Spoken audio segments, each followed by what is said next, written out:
Hello students, welcome to Azam classes. हम अपना chapter पढ़ रहे थे नोट फॉर प्रॉफिट ऑर्गेनाइजेशन।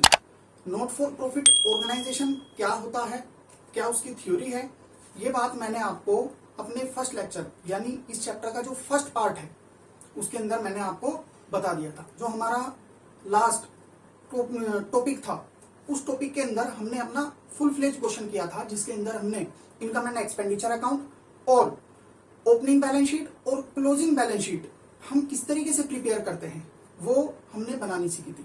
वो एक छोटा सा क्वेश्चन था, हल्का क्वेश्चन था, जो कि मैंने आपको थोड़ा सा समझाया था। आज की क्लास के अंदर हम उसी टाइप का क्वेश्चन करेंगे, मगर उस क्वेश्चन का लेवल थोड़ा बड़ा होगा। ठीक है, तो मेरे पास जो बुक है वो टीएस ग्रेवाल की बुक है, और इस टीएस ग्रेवाल की बुक के अंदर पेज नंबर 1.67 पर, पेज नंबर 1.67 पर है क्वेश्चन नंबर 43। क्वेश्चन नंबर 43 को करेंगे। तो आइए शुरू करते हैं।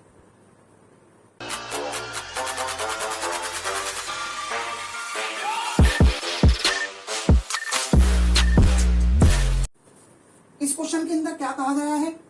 क्वेश्चन के अंदर कहा गया है from the following receipts and payment account of social club and the information supplied prepare income and expenditure account for the year ended 31 March 2019 and balance sheet as at that date. नीचे receipt and payment account दिया हुआ है और कुछ information है। उस information को देखते हुए हमें इनकम एंड एक्सपेंडिचर अकाउंट बनाना है और बैलेंस शीट बनानी है। तो इनकम एंड एक्सपेंडिचर अकाउंट और बैलेंस शीट हमने फॉर्मेट बना लिया है। अब क्वेश्चन को शुरू करते हैं। ठीक है जी, तो सबसे पहले हमें क्या करना है क्वेश्चन के अंदर, जो हमारी रिसिप्ट्स एंड पेमेंट अकाउंट है, सबसे पहले हम कुछ नहीं करेंगे। सबसे पहले हम अपनी ओपनिंग बैलेंस शीट और क्लोजिंग बैलेंस शीट, मैं लिख लेता हूं इस पर। ये हमारी कौन सी बैलेंस शीट है? ओपनिंग वाली। ये हमारी ओपनिंग बैलेंस शीट है, और जो ये वाली बैलेंस शीट है ये हमारी क्लोजिंग बैलेंस शीट है। ठीक है, अब सबसे पहले हम इनके अंदर इनके बैलेंस ट्रांसफर करेंगे। तो देखिए, रिसिप्ट एंड पेमेंट अकाउंट में रिसिप्ट साइड के अंदर बैलेंस बीडी दिया हुआ है 7000। ये हमारा ओपनिंग बैलेंस है, कैश का भी हो सकता है और बैंक का भी हो सकता है। बैलेंस बीडी दिया हुआ है, मैं एक तरीके से ये मान करके चला हूं कि ये बैंक का बैलेंस है, तो ये बैंक के नाम से मैंने यहां पर डाल दिया। कितना? 7000। ठीक है, पेमेंट साइड के अंदर बैलेंस सीडी दिया हुआ है 4000, तो ये भी एक तरीके से क्या है, ये भी बैंक का ही बैलेंस है। ये क्लोजिंग बैलेंस शीट में आ जाएगा कितना? 4000। तो 4000 और 7000 हमने लिख लिया है। अगर आपने पीछे की वीडियो को नहीं देखा है तो प्लीज एक बार पीछे की वीडियो को देखिए, तो आपको पता लग जाएगा कि ओपनिंग बैलेंस शीट और क्लोजिंग बैलेंस शीट के अंदर डिफरेंस क्या होता है। ठीक है, मैं सिर्फ क्वेश्चन कराऊंगा। इसके अंदर कहा गया है, इसके बाद बताया गया है सब्सक्रिप्शन। सब्सक्रिप्शन हमें 3 ईयर की दे रखी है, 2017-18, 5000, 18-19, 20,000 और 19-20 4000, और टोटल कितनी है? 29,000। सब्सक्रिप्शन से रिलेटेड एक नीचे एडजस्टमेंट भी है। एडजस्टमेंट क्या है? The club has 50 member each paying an annual subscription of ₹500। Club के अंदर 50 मेंबर हैं और हर एक जो एनुअली देता है वो कितने रुपए देता है? 500 रुपए। सब्सक्रिप्शन आउटस्टैंडिंग ऑन 31 मार्च 2018, 31 मार्च 2018 के अंदर कितनी आउटस्टैंडिंग है? 6000 रुपए आउटस्टैंडिंग है। ठीक है जी, मैंने आपको बताया था जब हम अपना सब्सक्रिप्शन वाला पोर्शन कर रहे थे। अगर आपने पीछे की वीडियो नहीं देखी है तो प्लीज आप एक बार जाकर के पीछे की वीडियो को देखिए, तो आपको पता लग जाएगा कि सब्सक्रिप्शन अकाउंट हम किस तरीके से प्रिपेयर करते हैं और किस तरीके से इसका अकाउंटिंग ट्रीटमेंट करते हैं। सब्सक्रिप्शन के अंदर मैंने आपको बताया था कि जब नीचे एडजस्टमेंट कुछ इस तरह की हो, जैसे कि इस क्वेश्चन के अंदर दी हुई है, तो हमें कुछ नहीं करना होता, उसी की ही मल्टीप्लाई कर करके हम सिर्फ और सिर्फ इनकम एंड एक्सपेंडिचर अकाउंट के अंदर उसको ट्रांसफर कर देते हैं। जैसे कि इसके अंदर बताया गया है बाय सब्सक्रिप्शन, बताया गया है क्वेश्चन के अंदर कि क्लब के अंदर 50 मेंबर हैं और हर एक मेंबर 500 रुपीज दे रहा है। तो इसका मतलब क्या है? 50 इंटू 500, 50 इंटू 500 कितने हो गए? 25,000। इसका मतलब यह है कि 25,000 क्या हो गए हमें सब्सक्रिप्शन पर रिसीव हो गए। ठीक है जी। इसके बाद क्वेश्चन के अंदर क्या कहा गया है, इसके बाद क्वेश्चन में कहा गया है कि रिसिप्ट एंड पेमेंट अकाउंट के अंदर देखना है 2019-20 के अंदर 2019-20 के अंदर, इसका मतलब यह है 1920 की बात है, तो इसका मतलब यह है कि ये हमारे पास एक तरीके से क्या हो गई, एडवांस सब्सक्रिप्शन हो गई। और एडवांस सब्सक्रिप्शन बैलेंस शीट की क्लोजिंग वाली बैलेंस शीट के अंदर आएगा। यहां क्या लिखेंगे हम, एडवांस सब्सक्रिप्शन, तो यहां लिखेंगे एडवांस सब्सक्रिप्शन कितना 4,000, कितना है 4,000। इसके बाद नीचे एडजस्टमेंट में क्या कहा गया है, subscription outstanding on 31 March 2018 rupees 6,000। 31 मार्च 2018 के अंदर सब्सक्रिप्शन आउटस्टैंडिंग है, रुकी हुई है, कितनी 6,000। मगर सब्सक्रिप्शन के ही पोर्शन के अंदर देखिए 2017-18 के अंदर 2017-18 के अंदर हमें 5,000 क्या हो गए, रिसीव हो गए। इसका मतलब यह है जब हमें 5,000 रिसीव हो गए और 6,000 क्या है आउटस्टैंडिंग है, तो सिर्फ और सिर्फ कितना बचा हुआ है हमारे पास आउटस्टैंडिंग, 1,000 बचा हुआ है। तो यहां पर लिखेंगे आउटस्टैंडिंग सब्सक्रिप्शन, आउटस्टैंडिंग सब्सक्रिप्शन कितना 1,000, कितना 1,000। ये 1,000 कैसा आया, 6,000 आउटस्टैंडिंग था मगर 5,000 हमें मिल चुके, तो सिर्फ और सिर्फ कितना बचा 1,000 बचा। ठीक है जी। इसके अलावा एक बात और देखिए, हम जो अकाउंटिंग कर रहे हैं वो 31 मार्च 2019 की कर रहे हैं, और 31 मार्च 2019 के अंदर यानी 18-19 के अंदर सब्सक्रिप्शन जो रिसीव इसके अंदर बता रखी है वो कितनी थी 20,000, मगर नीचे क्वेश्चन के अंदर कितनी रिसीव हुई 25,000। 25,000 में जब रिसीव हुई तो इसका मतलब यह है कि 5,000 इस साल के हमारे पास क्या है आउटस्टैंडिंग, तो यहां पर लिखेंगे आउटस्टैंडिंग सब्सक्रिप्शन, कौन से ईयर का 2018-19 वाला। ठीक है, कितने रुपए 25,000 में से लेस करेंगे कितना 20,000, ठीक है, कितना आ जाएगा 5,000 आ जाएगा। ठीक है जी। सब्सक्रिप्शन की बात यहां अब हमारी पूरी तरीके से क्या हो गई है, खत्म हो गई है। अब हमें सब्सक्रिप्शन से रिलेटेड कोई भी ट्रांजैक्शन नहीं करनी। इसके बाद क्वेश्चन के अंदर कहा गया है टू हायर ऑफ ग्राउंड, हमने कोई ग्राउंड किराए पर दे रखा होगा तो उस पर हमें क्या हो गई है, इनकम हो गई है, तो यहां पर लिखेंगे बाय हायर ऑफ ग्राउंड, कितना 14,000, 14,000। ठीक है जी।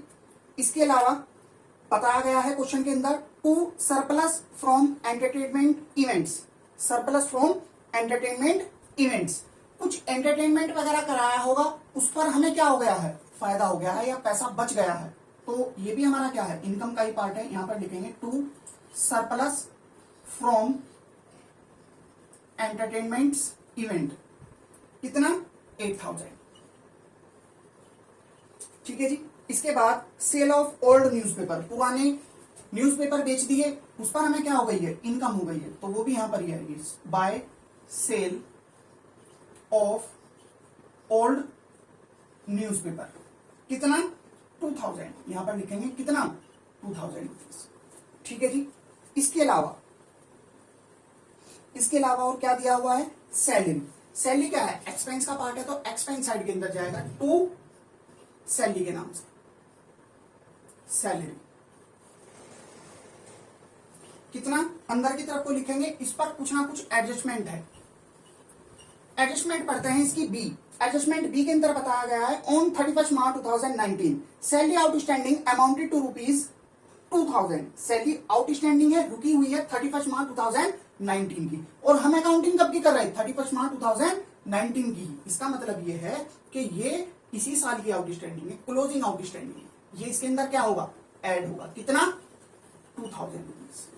ठीक है, लगे हाथ, इसको क्लोजिंग बैलेंस शीट के अंदर भी डाल दो, तो यहां लिखेंगे आउटस्टैंडिंग सैलरी, कितना 2,000, कितना है जी 2,000। नेक्स्ट है इसी के अंदर बताया गया है salary paid in the year ended 31 March 2019 included ₹6,000 for the year ended 31 मार्च 2018। 31 मार्च 2018 के ही अंदर 31 मार्च 2019 की सैलरी क्या हो गई थी, दे दी गई थी। इसका मतलब यह है जब हमने इस अमाउंट के अंदर से इसी साल की सैलरी दे दी, पहले ही दे दी है, तो इसका मतलब यह है कि वो इस बार यहां पर नहीं आएगा, इसकी अकाउंटिंग हो चुकी। इसके अंदर से अब हम इसको क्या करेंगे, लेस करेंगे, ठीक है, और आउटस्टैंडिंग के ही नाम से करेंगे। कितना, 6,000, ठीक है जी। ये अमाउंट इसके अंदर लेस होने के बाद अमाउंट यहां पर आ जाएगी। और जैसा कि मैंने आपको बताया कि इसकी अकाउंटिंग हो चुकी, ये यहां पर आना था। अगर इसकी अकाउंटिंग ना होती, अगर इसकी अकाउंटिंग ना होती तो ये हमारी ओपनिंग बैलेंस शीट के अंदर आ जाता, मगर इसकी अकाउंटिंग हम कर चुके हैं। अब यहां पर इसकी कुछ भी जरूरत नहीं है, ये यहां पर नहीं आएगा, ठीक है। नेक्स्ट आएगा जर्नल एक्सपेंसेस, छोटे मोटे खर्चे होंगे, एक्सपेंसेस का पार्ट है, तो यहां पर आएगा टू जर्नल एक्सपेंसेस। कितना, 6,000। नेक्स्ट है बुक्स, सॉरी इलेक्ट्रिसिटी चार्जेस है पहले, तो यहां लिखेंगे to electricity charges. Electricity charges कितना, 4,000। नेक्स्ट आएगा बुक्स। बुक्स संपत्ति का पार्ट है, असेट्स है, बैलेंस शीट की असेट साइड में जाएगा बुक्स के नाम से, बुक्स, ठीक है। कितना है, 10,000। 10,000 की बुक्स है। अंदर की तरफ को लिखेंगे, कुछ ना कुछ इस पर भी एडजस्टमेंट है। नीचे देखते हैं, अब सी पॉइंट पढ़ते हैं। ऑन 1 अप्रैल 2018, इस वाली डेट की बात हो रही है, यानी ओपनिंग बैलेंस शीट की बात हो रही है। The club own building valued of ₹2 lakh, यानी बिल्डिंग कितने की है, तो यहां पर लिखेंगे बिल्डिंग 2 लाख। बिल्डिंग कितने की है, 2 लाख की है। नेक्स्ट है फर्नीचर ₹20,000, तो फर्नीचर लिखेंगे furniture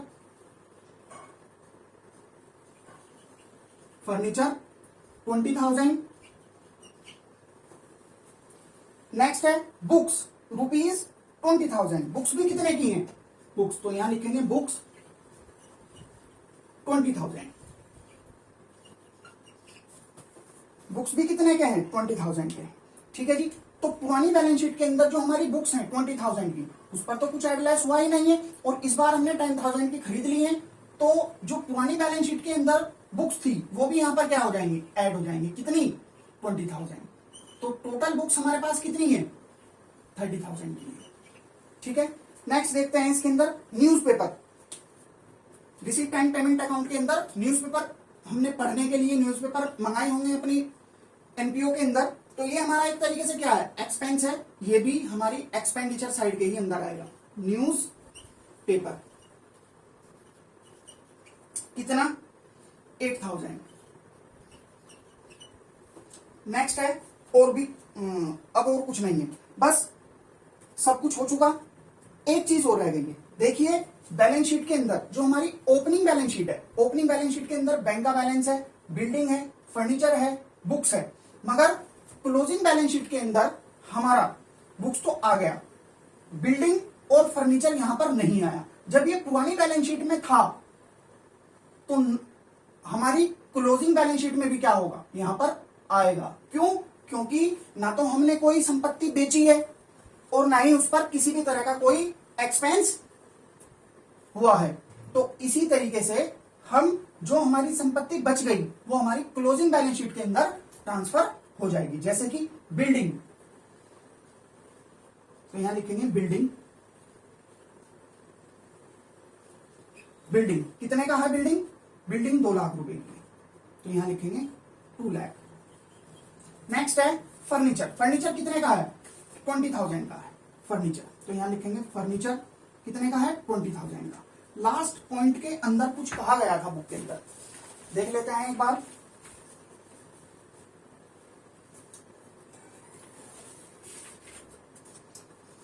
provided depreciation on furniture at 10%।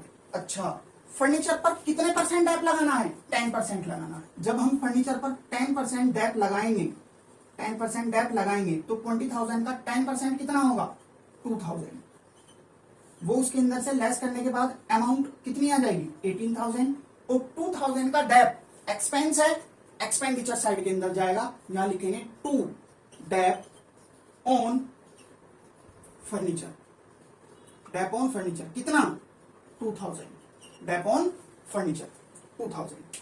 ठीक है जी, बस क्वेश्चन हमारा पूरी तरीके से कंप्लीट है। सिर्फ और सिर्फ हमें अब इसकी टोटलिंग करनी है। सबसे पहले सैलरी की अमाउंट निकालिए, कितना आएगा 24,000, तो यहां लिखेंगे 24,000। अब करते हैं टोटल। टोटल करेंगे, सबसे पहले इनकम साइड का टोटल करते हैं, तो यहां लिखेंगे 49,000। यहां पर भी 49,000 लिखेंगे और इस 49,000 में से इसके टोटल को क्या करेंगे लेस करेंगे, कितनी 5,000। 5,000 यहां लिखेंगे टू सरप्लस बैलेंसिंग फिगर। ठीक है, यहां पर एक लाइन लिखेंगे axis of income over expenditure. Axis of income over expenditure. ठीक है जी, ये 5,000 का हमें क्या हो गया है फायदा हो गया है, यानी सरप्लस हो गया है। अब हम क्या करेंगे ओपनिंग बैलेंस शीट का टोटल करेंगे। टोटल करते हैं 2,47,000। यहां लिखेंगे 2,47,000। 2,47,000 और लाइबिलिटी के अंदर कुछ भी नहीं आया, तो इसका मतलब यह है कि 2,47,000 की हमारे पास क्या आ गई है कैपिटल फंड आ गया। तो यहां लिखेंगे capital fund. Capital fund balancing figure के अंदर। और 2,47,000 हमारी क्लोजिंग बैलेंस शीट के अंदर जाएगा, यहां लिखेंगे capital fund. Capital fund 2,47,000। 2,47,000 plus surplus को इसके अंदर क्या कर देंगे ऐड कर देंगे, कितना 5,000। 2,47,000 प्लस 5,000 कितना आएगा 2,52,000। कितना आएगा 2,52,000। और इसका हम क्या कर देंगे टोटल कर देंगे बैलेंस शीट का। और बैलेंस शीट का टोटल क्या आना चाहिए बराबर होना चाहिए। अगर ये बराबर नहीं आया तो कहीं ना कहीं कुछ ना कुछ क्या है गड़बड़ है। सबसे पहले लायबिलिटी साइड का टोटल करते हैं 2,58,000। असेट साइड का टोटल करते हैं 2,58,000। ठीक है जी 2,58,000। तो इस तरीके से हम जब हमें एनपीओ के क्वेश्चन के अंदर income and expenditure account, opening balance sheet और क्लोजिंग बैलेंस शीट बनानी होती है, तो हम इस तरीके से क्वेश्चन को करते हैं। बस आज की क्लास हम यहीं पर ही रखते हैं। इस क्वेश्चन को करने के बाद अब ये चैप्टर हमारा पूरी तरीके से कंप्लीट हो चुका है। यानी अगर हम अपनी टीएस ग्रेवाल की बुक के हिसाब से अगर हम बात करें तो हमारी फर्स्ट बुक कंप्लीट हो चुकी है। ठीक है जी, नेक्स्ट वीडियो के अंदर हम अपना सेकंड बुक उठाएंगे कंपनी अकाउंट से रिलेटेड। ठीक है, इसके अलावा मैं आपको और इन्फॉर्मेशन देना चाहता हूं। अगर आपको हमारी लाइव क्लासेस लेनी है तो नीचे डिस्क्रिप्शन के नीचे हमारी वेबसाइट से रिलेटेड लिंक पड़ा हुआ है। प्लीज आप एक बार जाकर के हमारी वेबसाइट पर विजिट करें तो आपको पता लग जाएगा कि हम किस तरीके से ऑनलाइन क्लासेस लेते हैं। इसके अलावा अगर आपको हमारी वीडियो अच्छी लगी तो लाइक करें, शेयर करें और चैनल को सब्सक्राइब करें। Thank you.